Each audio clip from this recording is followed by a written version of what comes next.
Gojo एक बेरहम इंसान था। पैसों के लिए वह किसी भी हद तक जा सकता था। उसके लिए किसी की जान की कोई कीमत नहीं थी। वह अपने रास्ते में आने वाले हर दुश्मन को खत्म कर देता था, सिवाय सकुना के। सकुना अंडरवर्ल्ड का सबसे बड़ा नाम था और गोजो उसका सबसे भरोसेमंद आदमी माना जाता था। पीक इलाके में गोजो का ऐसा खौफ था कि लोग उसका नाम सुनते ही सहम जाते थे। गोजो लगातार बड़े बड़े गैंगस्टरों को खत्म करके अपनी ताकत बढ़ा रहा था। इसी दौरान उसकी टक्कर होती है टीपी फुकरे से। टीपी फुकरे क्लॉक टावर का सबसे खतरनाक माफिया था और वह भी पीक पर राज करना चाहता था। टीपी फुकरे ने रात में हमला करने की योजना बनाई, लेकिन किस्मत ने उसका साथ नहीं दिया। गोजो के एक आदमी ने छुपकर उसकी पूरी प्लानिंग सुन ली और तुरंत जाकर गोजो को खबर दे दी। खबर मिलते ही गोजो बिना देर किए क्लॉक टावर पहुंच गया। टीपी फुकरे को संभलने का मौका भी नहीं मिला और गोजो ने उसे एक ही गोली में खत्म कर दिया। गोजो मुस्कुराते हुए बोला, जब तू दुनिया में आया था तब तक मैं इस अंडरवर्ल्ड का हिस्सा बन चुका था। इतना कहकर गोजो वहाँ से निकल गया। कुछ ही समय बाद यह खबर हैप्पी सरकार तक पहुंच गई। हैप्पी सरकार टीपी फुकरे का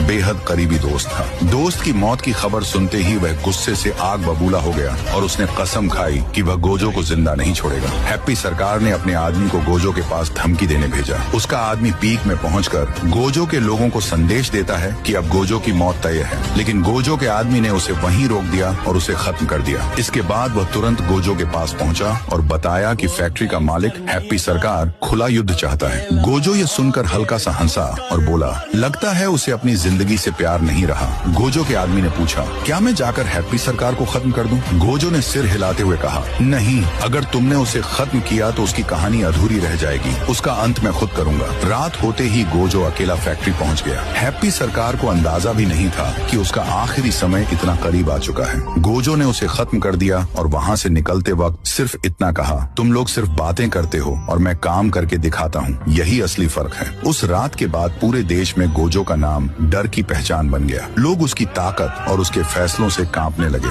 लेकिन कहानी यहीं खत्म नहीं होती। असली तूफान अभी बाकी है, क्योंकि बहुत जल्द इस कहानी में एंट्री होने वाली है राइस्टार की, और उसके आने के बाद अंडरवर्ल्ड की दुनिया पूरी तरह बदलने वाली है। अगर आप लोग इसका पार्ट 2 चाहते हो तो इस वीडियो पर 10,000 लाइक्स करवा दो। फिर देखना राइस्टार कैसे गोजो की हालत खराब करता